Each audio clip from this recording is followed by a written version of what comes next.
नमस्कार दोस्तों, आज इस वीडियो में हम बात करेंगे प्रीपोजिशन के बारे में।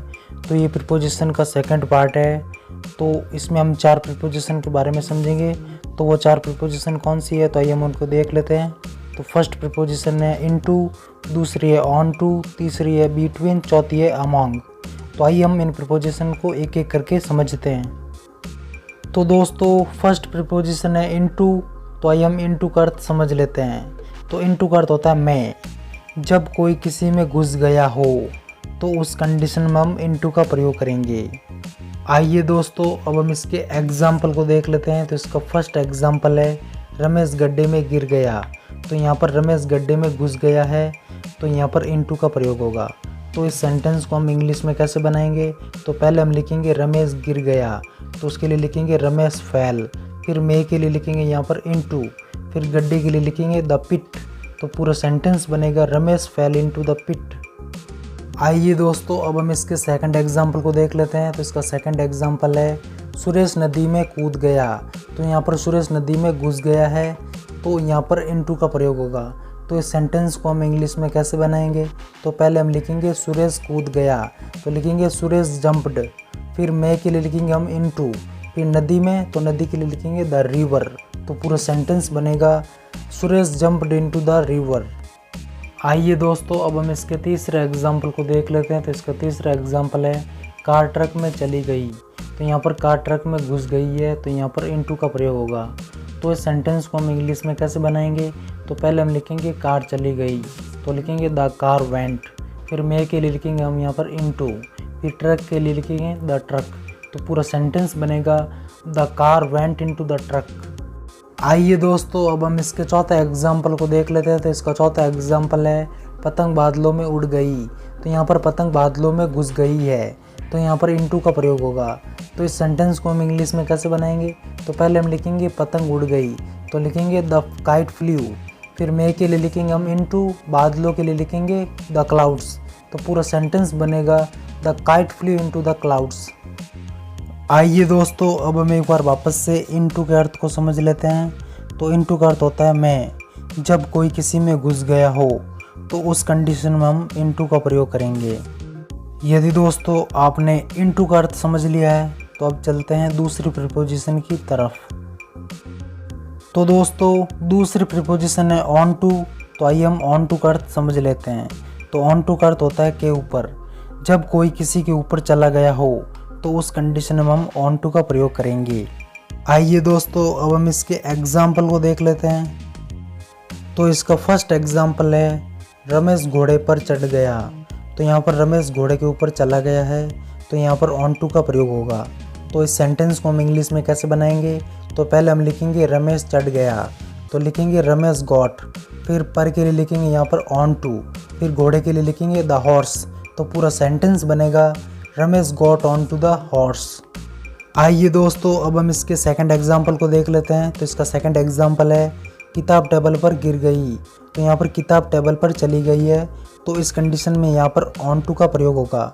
तो इस सेंटेंस को हम इंग्लिश में कैसे बनाएंगे, तो पहले हम लिखेंगे किताब गिर गई द बुक फेल। फिर पर के लिए लिखेंगे यहाँ पर ऑन टू, फिर टेबल के लिए लिखेंगे द टेबल।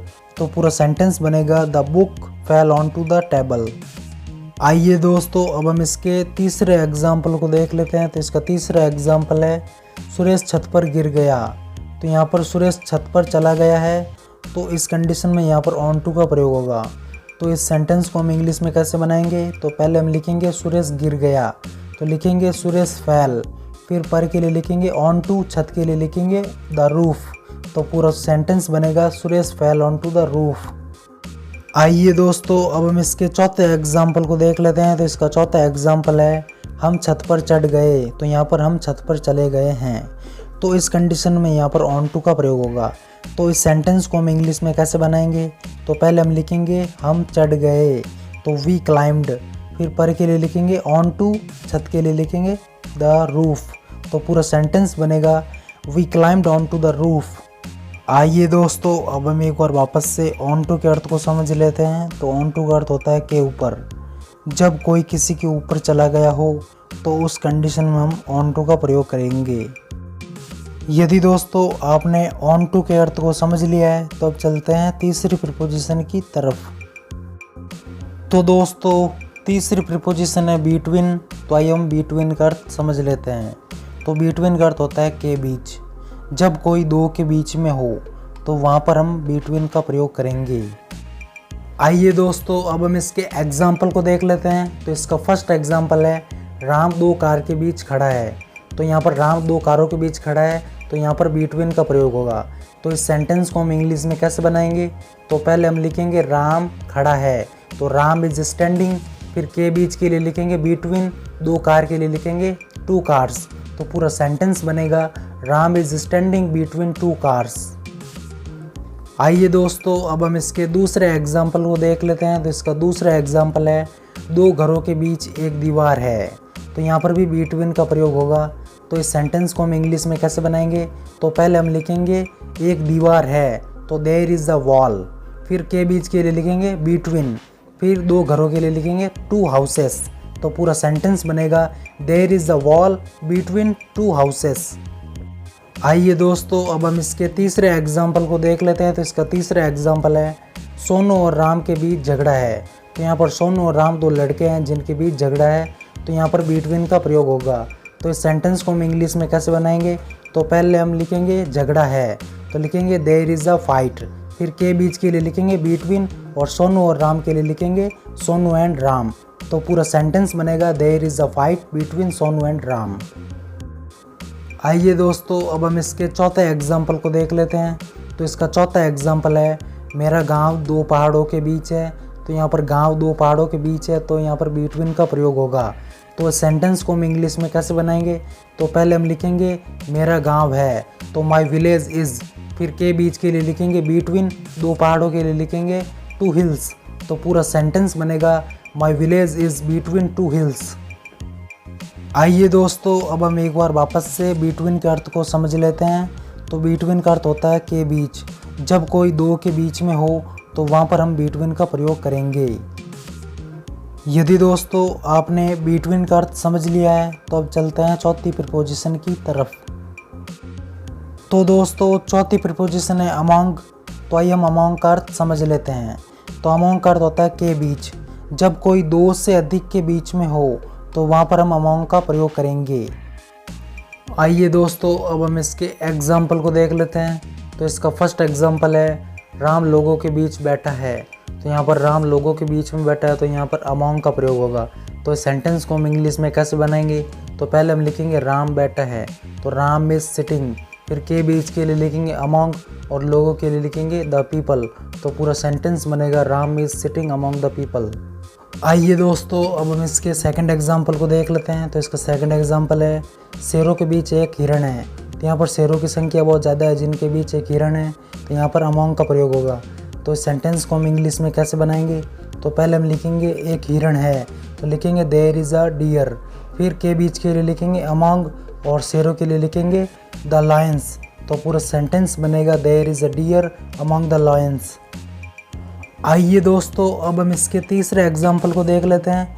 तो इसका तीसरा एग्जाम्पल है वह लेखकों के बीच रहता था। तो यहाँ पर लेखकों की संख्या बहुत ज़्यादा है, तो यहाँ पर अमॉन्ग का प्रयोग होगा। तो सेंटेंस को हम इंग्लिश में कैसे लिखेंगे? तो पहले हम लिखेंगे वह रहता था, तो ही लिव्ड। के बीच के लिए लिखेंगे अमॉन्ग और लेखकों के लिए लिखेंगे राइटर्स।